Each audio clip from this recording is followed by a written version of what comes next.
Hey, good morning, everybody. I'm Trace and Bragg here from KHOU 11 News, and we are honored to have a panel of business-minded entrepreneurs, people who are powerhouses in their own field. And the topic, before I introduce them, the topic today is AI and tech and how it's changing entrepreneurship and the workforce. That's something everybody's talking about, right? Don't worry, you don't need to be afraid of it. That's why we have these gentlemen here. So I'm gonna introduce them all. We have Derek Lewis. Is it safe to say serial entrepreneur? Serial entrepreneur now, former 35-year, former C-suite executive at PepsiCo, now CEO of Levels Up Inc., restaurant businesses, Philly cheesesteaks, Philadelphia pretzels. Wow. Making it happen in Orlando, Florida right now. There we go. And next to Mr. Lewis, we have Marcus Bowers, owner and CEO of She's Happy Hair, and also entrepreneur. You handle a lot of different businesses and you focus on AI. Tell us a bit about Yes, sir. I'm an AI enthusiast. I'm a globalpreneur, not an entrepreneur. Oh, there we go. Okay. CTO of Black Wall Street, owner of She's Happy Hair, like you said. Being that we do so much online, I just want you to do whatever you do online too. So we're teaching everybody how to use AI, how to use CRMs, VAs, and automation. Some things we're going to talk about today. Perfect. Yeah, we're going to get into all of that because it's something we all need to know. And we also have Dr. Jake Tyler Jacobs.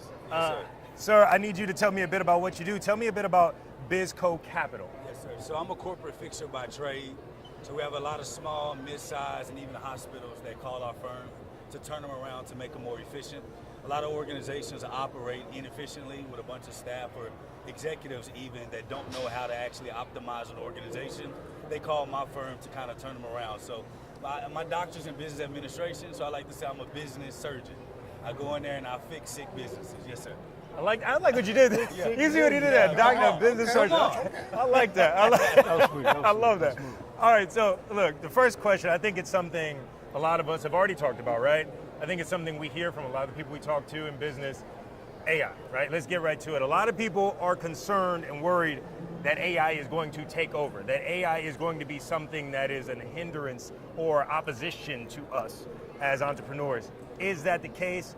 How should we be looking at AI? And I'll start with you, Mr. Lewis. I think one, it is a disruptor, but I look at it as an opportunity, not something that's going to be a detriment to us, right? So I think you think about, for me, just getting in the entrepreneurial space, I think about the key pillars of being successful: strategic planning, financial discipline, brand building, talent management. This can be an asset to how we think about those things in a very different way going forward, right? And so having this notion of staying very educated about the space, staying very focused on economic empowerment, and staying very engaged on the platforms will allow us to, continue to try things and do things a little bit differently. That will help us scale. We want to scale. We're here to scale. And so I do believe it can be an inhibitor, not necessarily a detractor from growth and scaling our business as fast and furious as we need to and want to. There we go. Speaking of fast and furious, Marcus, we touched on this a bit earlier. There's a lot of folks out there, like I just said, right, a little afraid of the power and capability of AI. How do you see it and how should they be looking at it? I think you should not be afraid of AI. I think the people that should be afraid of AI are the people that's not going to ever use it, because they're going to get left behind. It's about creating the matrix and not being in the matrix. So if you have the tools to create anything you can think of, you should probably create anything you can think of, or tell it to create anything you can think of. But to not do it is not smart. I think that's not what's best for your family tree. So you probably gonna get left behind. I mean, it's like people still using the flip phone versus the iPhone, smartphone. It's kind of like that, but even worse, because if you're still using a hammer to build a house and everybody else is using these amazing AI tools, I mean, they're gonna have developments and you're gonna have that one house full of bricks. Appreciate that. Doctor, same question, but I'll put a little switch on it. When people call you in, hey, help me, I don't know what to do next. What are you seeing? Like, what are some of their most common mistakes when it comes to the use of AI, or rather the lack of use of AI? So what I like to attribute AI to is the emergence of computers and the internet. When people were pushing away against that, look at it today. Everyone's using computers, everyone's using the internet, and those that are still pushing back, like this brother said, are left behind. So a lot of organizations actually can actually get value from AI, because AI allows for us to be able to if you can automate it correctly and work it efficiently, it's just a tool. It doesn't take humans places unless humans want their places to be taken, especially if they don't know how to prompt it and don't know how to curate ideas from it to actually systematize it to make your business more efficient. So when we go into organizations, even hospitals are starting to be open to leveraging AI. The only deal is it's using it to its full capability. And most of us use it still like a hammer. It's like A plus B equals C. But it's so much more than that. I'll even give you a small little number from that. When it came to editing our books, right? We used to have to hire an editing company that took 3 or 4 editors to edit the books. Now when we write our books, the AI can edit it at a faster pace. That means we can get our books out at a faster clip that can continue to impact our clients and our customers. So yeah. You know, again, such a great point. I just met a young brother, actually, one of the other booths, right? I asked him what he wanted to do, because you could tell he's motivated, right? I asked him what he wanted to do, and he mentioned acting. Yeah. He mentioned being musically. He also mentioned writing magazines. And I said, well, what about people who pay all those positions, right? And the reason why I bring that up is because this new technology, right? AI, it empowers folks who before might have been too many steps away from being able to get to ownership. Maybe they were 30 years away from being able to work themselves into that position.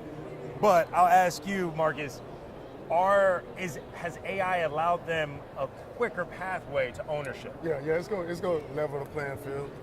You now have the same tools and resources that the billionaires got access to. So before, certain people had access to certain things, but now with AI at your fingertips, if you can think that you can do it.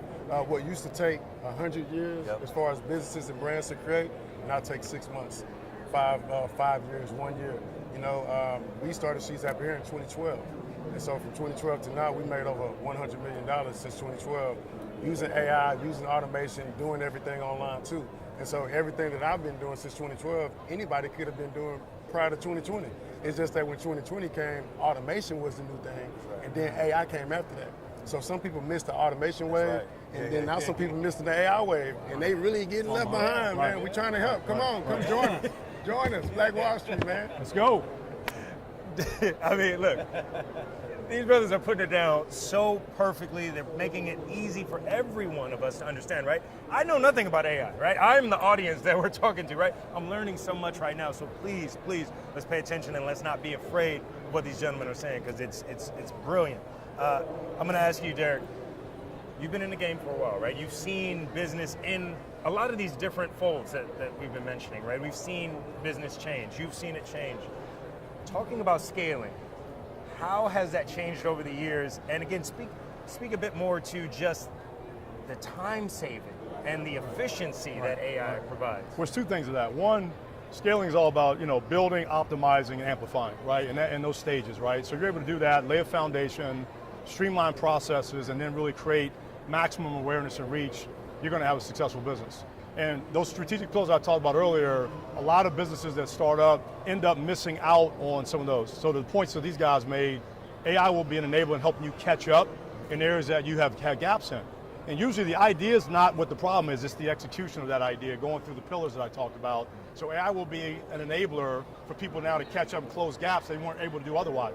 As a matter of resource or funding, just not having capability or capacity, they now quickly, because it's all about speed, can now ramp up, put themselves in position now. They're building, they're optimizing and amplifying with speed, with efficiency, with AI as an enabler in that process. Wow. That's the game, that's the new game. Speed, right? That's what it's allowing. And Dr. Jacobs, let's get back to you, right? I want to ask you, if you have a young child in school, in middle school, in high school, how should they be looking at it? And should it be added to curriculum? And I'm talking about AI.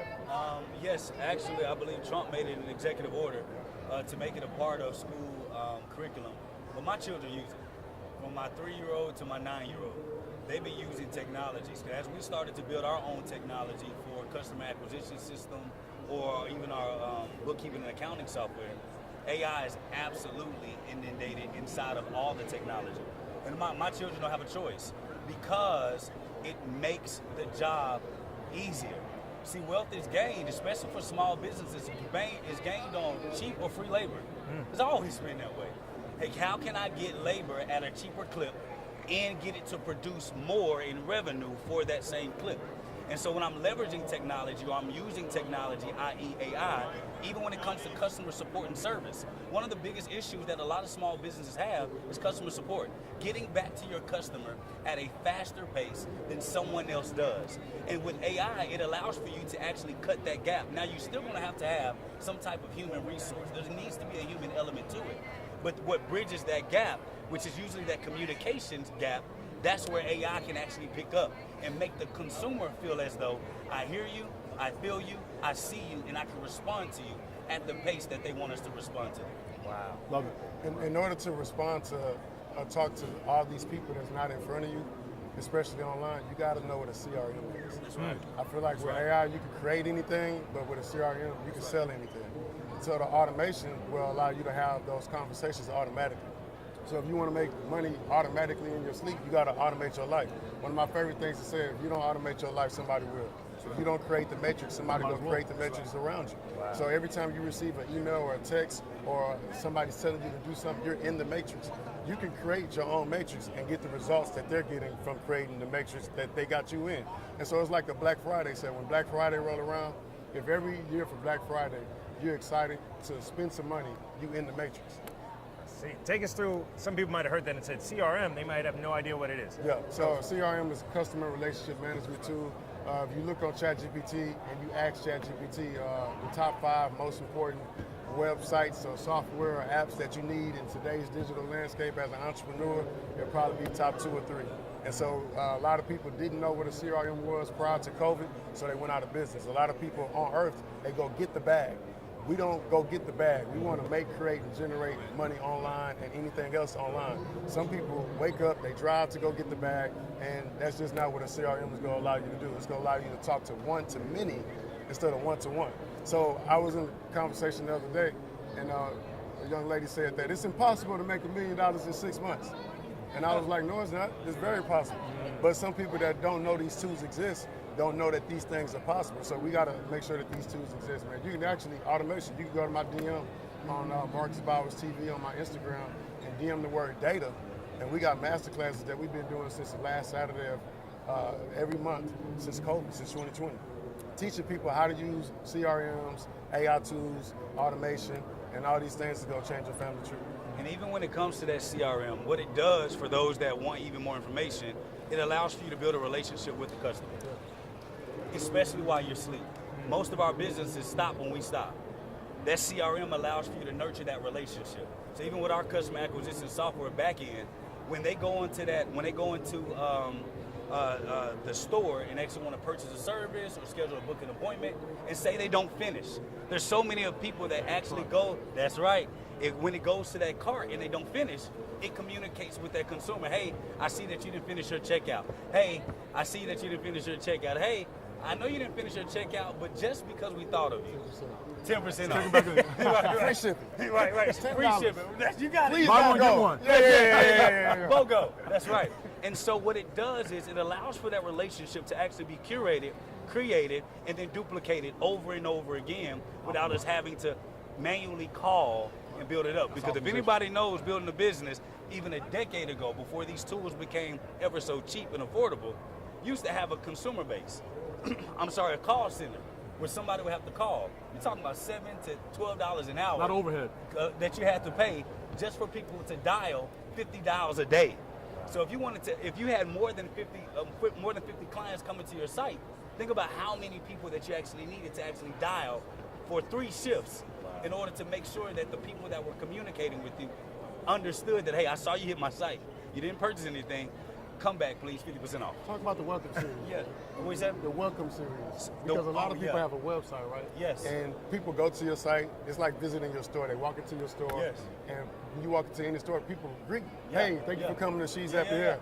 Your website got to have that same Got thing. to. Without a Got to. CRM, you Hey, don't I have see that you. pop-up. Yeah. That pop-up that you see on the website right. when you go to someone's site, and after that thing pops up that say leave your email, that's right. the CRM. That's right. That's where that Welcome Series pops right. in, and it's like, hey, welcome to the She's Happy Found, and then that conversation continues. But if you're only getting money and you're not talking to the money, transactional. telling the That's money right. to come back, That's right. then you go out of business. And nobody likes a transactional relationship. No. So I'm hearing assistance, I'm hearing speed. What about the time it provides you, Derek? it seems like while you're allowing AI to do what it does, that frees you up to possibly use your space and get more time out of the day so you can work on other ventures, or what's your thought on that? Look, time is precious, as we know, and so for me, having the ability to be strategic and looking ahead down the road is very powerful for any entrepreneur. If you are caught in the weeds of the business and putting out fires and firefighting, you're going to be sub-optimized, right? And so for us to have that time back to be more strategic, to build new alliances, new relationships, look at white space opportunities. We were having a great conversation about what he was able to go do with a concept in a different market. That puts us in a very powerful position. So again, this is the whole optimized thing. We're building, but when you start to optimize, it frees you up to do things to go scale and amplify, right? And so very powerful position to have the time, because now I can think and I can start driving higher ROI decisions and building relationships that are going to really manifest to bigger and greater things for the enterprise. Time, man, time. Virtual assistant. I was just about to get to that. VA, Yeah, man. If you don't know what a VA is, get you one. It's going to change your life, change your family tree. I only had one business in 2020, just She's Happy Hair. When COVID started, I got introduced to a virtual assistant. Changed my life, changed my family tree. Tell us why. I've been with Explain the same virtual assistant for the past 5 years. Everything that I'm doing online, I'm telling them to do it. I'm not doing it. I'm not logging into everything to win. I'm strategizing. I'm introducing them to the AI tool. Hey, I think you should use this in your job. I think you should log in to Go High Level and learn how to use Go High Level as if our lives depended on it. And so Go High Level is one of the CRMs that everybody should know about, because you got everything under one roof. You know, and so with that, your VA is going to learn that platform or that system, so you don't have to like really dive all the way in. You can just say surface level and know what it does and tell them what to do. Because it's one thing to learn everything, and it's another thing to try to do everything. One of my favorite books is Who Not How. Who Not How. Find somebody who can do it. Don't always try to find out how to do it, because you find yourself trying to do everything. You can't do everything. You ain't Superman. Scatter. Yeah, you got to get a team, man. And to add to what he was saying, remember earlier I said wealth is gained through cheap or free labor. So we're looking at people who actually want to work, right?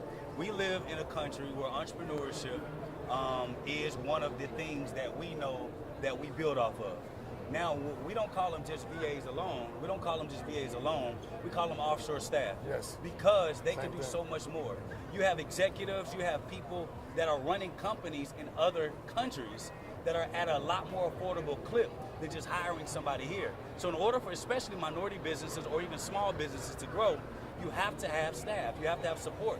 And sometimes hiring domestically alone is what beats all of our resources, because for $50,000 you can only hire one person.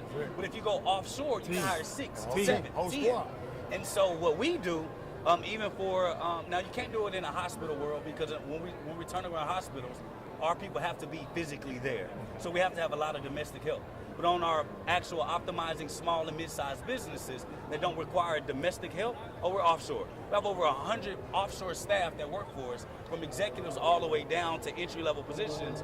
And then for some customers that like to have that domestic twang or touch, we make those account managers. So those are the people that actually are the front-facing, but billionaires have been doing all it for years. The only reason now, social media in the pandemic allowed for us to see business in a total different way. And it has to be, you have to have a global business. That's why this brother said, no, I have a global business. Because it's not just the product being sold globally, it's having a global staff that allows for you to be able to optimize your organization in the most efficient way with people who want to work. That's the difference. When you have a lot of people that we hire here, respectfully, everyone wants your job. They want to do what you do. So they're coming to learn, to know what you learn, know how to build your organization. Then they want to go duplicate the same. That's how all of us got in the position that we are now. We saw something, we sat in an organization for a while, then we spun off and did our own thing. When you're talking about offshore staff, sometimes working for you is the only hope that family has. And they want to work 20, 30 years for your organization for the same amount of capital that you have. So that's exactly why, especially when we're optimizing small and mid-sized businesses, some of the first things that we do is we take their organization and we say, hey, how can we reimagine this same resource that you're using and get at least 30 to 60% of your staff offshore? Now we can actually get that organization to run with the resources that they need, because a lot of small businesses have great, amazing information, have great, amazing products and services, even have great deliverables and customer support. They just don't have the resources to have a 3-shift, 4-shift organization But when you go offshore, you absolutely do. The internet has changed the game. Wow. It sounds like this is a topic that has a lot of different tentacles, a lot of different topics in this one topic, right? So with that in mind, I got to ask you, Derek, there may be some people out there watching who may be saying, yeah, but my career, my business is safe. I'm a trucker, I'm a teacher, I'm a whatever you may be out there. Is there any industry that's safe, quote unquote, from AI? I look at all bets are on the table, right? And I think everybody is vulnerable if they don't, engage. I think if you sit back and sort of just say, check out, I'm good, I don't need the assistance, I don't need the help, I'm not worried, I think you ought to be concerned. I think this is something that's going to be very, very disruptive. It's very disruptive now. It's going to be even more disruptive as time goes on, within really the next few years. So everybody needs to pay attention to it. You can't ignore it, or it could lead to some tough times. No one wants to be in that tough time. So, no, the time is now for everybody to take notice of what's coming, what's happening. Now, while we taking notice, so it's a lot of AI tools that's out, and you don't want to find yourself paying for all those. You don't want to find yourself every time you get introduced to a new AI tool feeling like it's the one that's going to change my life. Let me go swipe my card. If you do that, at the end of the year, you need to go unswipe all those and keep the ones that help your family tree, because there are a lot of AI tools out. You can go to Black Wall Street, my Instagram, DM the word AI, no spaces, no dots, just AI, press send, and you get access to an AI toolkit that you can use that's going to change your family tree. In that AI toolkit, you're going to see a bunch of tools that you can use to do 1, 2, 3, or 5 things with that one tool. All those tools are going to be great for a certain thing, whether it's podcasting with Cast Magic or website creation with Durable.co. You can create a website right now while we're talking right now. Create a logo. You spend hundreds of thousands of dollars with somebody to create a logo for you. You can go to Logo AI right now and create a logo while we're talking right now using AI. When that would take money and time to build your brand, and it just don't take that time anymore. So with those tools, the best tool out there to me is ChatGPT. That's the one. That's why I want you to start with that one. Wow. Don't start with that. Don't start with the rest of them. Yeah. Learn to prompt. To become a prompt engineer. Everybody should be a prompt engineer. Learn to prompt with ChatGPT, and then once you do that, you can jump on any AI tool and be great. Love that. Yeah, that's how I started getting into it. Yeah. Wow. Take us through, Dr. Jacobs. Take us through learning to prompt, because that's an art in itself to get the most out of the AI. So technology is only as smart as its user. It will only go as far as you can go. So what I like to tell people, to make it simple, when using ChatGPT, you have to prompt as if you're talking to a 2-year-old and trying to get them to understand what you want them to do. Because what happens is the more information you feed the chat, say, hey, I need this. You can't just say, hey, build me a business plan. No, build me a business plan that does this and this. My competitors are this, this, and this. I need to look different. And the reason why I need to look different is because the competitors already have this product, and I need it to look this way, sound this way, blase, blase, and write it in my tonality. My tonality is this. Now chat will communicate with you. But when you just talk to it like, hey, do this, and you want it to do everything for you, that's no different than anything else. If you're paying a coach, if you're buying for a consultant, you're paying a company to buy you, help you buy a business, hey, the moment that you just tell somebody limited information, say go do it, you're not going to be able to get the most out of it. So you have to learn that the best way to communicate with chat is to ask amazing questions, provide context, because content without context is a catastrophe. So you have to be able to provide context to anything that you do. So if I'm talking to AI and I want it to be optimized in the way that I want it to be optimized, I have to give it context so that it can take the content and create whatever I need from it. And don't think that just this one thing is going to do it. When it kicks you back information, you also have to verify, validate, and be able to see if the information that it's providing is even accurate or not. So you still have to do your work. And then the smarter your ChatGPT becomes is how much you communicate to it. I tell people all the time, get rid of Google. Just go to chat. Because the more you communicate with your chat, the smarter it gets. The more it starts to realize who you are, what you need, what you desire, and it builds memory from all the conversations that you have, and it shows you exactly, it reports back to you exactly how you like to be communicated to. It's like the best girlfriend to have. because once you tell it what you need, it's going to always deliver indeed. You remember the weigh-ins where they say, message, I hope you pay, message, I hope you all paying attention. But Derek, question for you. So you mentioned ChatGPT, right? I just spoke to a teacher not too long ago. She was here. She mentioned one of her students, right?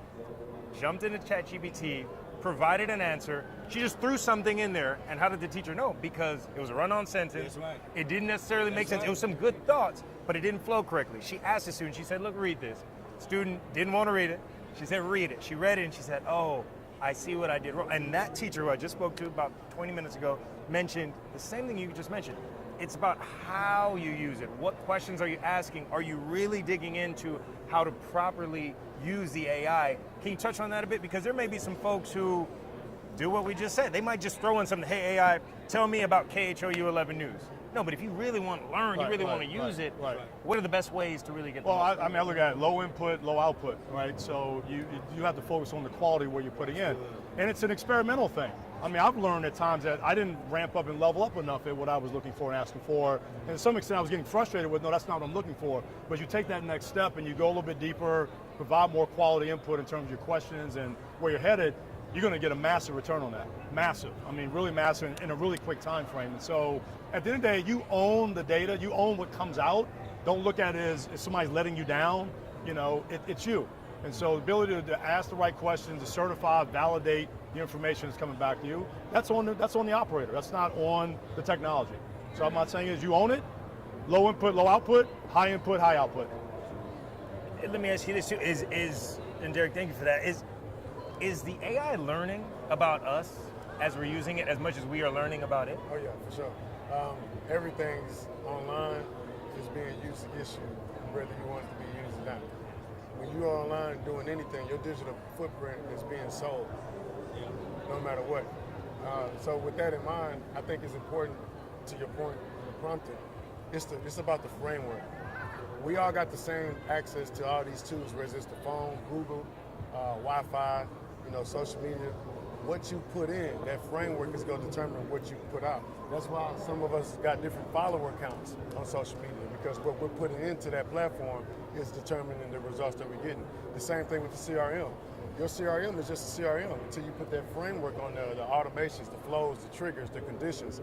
When you put all those automations in place, then it's going to determine what type of ROI you get on your CRM. So I think it's really important to really learn the platforms and the framework that you need to put in to get the results out that you want. Because if you just want to go on social media and scroll, you can do that all day. But if you want to make $1 billion, you got to do what the billionaires are doing on there. You know what I'm saying? I hope you all were paying attention, because gems this entire time. Believe it or not, gentlemen, we are already about 40 minutes into this conversation because there's so much to learn, right? So much to talk about. So before we end this, before we wrap this up, I'll go down the line, starting with you, Derek, and I'll ask everybody to share a final thought of what they want viewers to think about, to know as we push into this new future of entrepreneurship and the workforce. Hey, look, first I would say the 3 Bs, right? So to bet on yourself, believe in yourself, and be yourself. And with that, all things are possible. Dreams can be very, very high. Embrace the disruption, embrace the chaos to be the best version of yourself. And before we move on, how can people reach you? Are you on Instagram? At Real Derek Lewis, at RealDereklewis on all the platforms. Perfect. Yeah. Same question. And I think no matter what you do, use AI too. The goal should be making, creating, and generating money online, not going to get it. You don't want to work hard like our grandparents did. The factory jobs are not coming back. Create your own jobs, create your own opportunities. You know what I'm saying? And again, if you want to do a trade, again, that's a trade. AI, CRMs, automation, learn that trade so you can work and scale that skill set to everybody else and spend some time with your family. Perfect. And how can they reach you? Marcus Bowers TV on everything. Follow Black Wall Street. And I want you to be a part of this AI challenge we got. So again, DM the word AI on Black Wall Street Instagram page, and we'll stay connected. I'll see y'all on the virtual Zoom call. Perfect. Dr. Jacobs? And then for us, what I would say is people, process, system, then automate. You can't bring AI into mess. So you have to understand that you have to have your processes and systems already kind of done where you understand it manually. Then you can be able to put the technology and the automation on it. So people, then process, then systems, then you automate. That thing will be fine. You can follow me on Jake Taylor Jacobs, JakeTaylerJacobs, and then go to bizcocapital.co to find out more ways how our organization can help your company grow. Anybody can be a business owner today, but the ones that stand out are the people that got their stuff together. Okay. And how can they reach you? I told them already. Oh, okay. Sorry. They were talking to me. Found out we actually got some more time. They gave us about let's go, they gave us man. I about got more 5 to 10 information. more minutes. So look, let's keep on rolling. Let's keep educating folks. I want to go back to students, right? And I want to go back to fear versus asset, right? Sometimes on social media, things can come out, right? You can hear something and then it gets amplified, and the next thing you know, you're afraid, right? How do we get over the fear of AI? And I'll ask you that, Mark. When I first got introduced to ChatGPT, I was coming across authors that were writing books overnight. And because they were using AI to write the books, a lot of people that was hearing that they wrote the book were saying, hey, that's plagiarism. You know, you can't write a book in 24 hours. You can't put that book out. And so I want the people that are afraid to put books out to start putting books out, because the ones that are putting the books out are getting the results. The ones that are creating are the people that are great. And in order to be considered great here on earth, you gotta create. I don't want anybody that can hear the sound of my voice to just exist. I want you to be great. And if you create books, things, the things that's inside your head, then you can be considered great, and you can use AI to do that. But if you sit on your hands and you're afraid to use these tools that you got at your fingertips, then you won't be considered great. So I want you to be more afraid of staying the same than you are of people saying like, hey, you're plagiarizing or you got a fake book. You know, be more afraid of what happens if you don't use AI than what happens if you do use it, or it hurts, or it abuses you, or they find out a way to monetize your data. Don't be afraid of that. Be more afraid of what happens if you don't use it. I think that's the goal, the mindset. And similar question, Derek. You know, as an entrepreneur with a resume that all of you all have, right? Fear can never get in the way, right? No, I mean, just no. whether it's AI related or not. No, two things I would say about that. One, discomfort actually creates growth. And so being able to push through, I always create discomfort so I can keep growing. I don't ever want to be a place where I'm complacent and I'm settled in. Right? That's when all the competitors are going to catch up to you, they're going to pass you.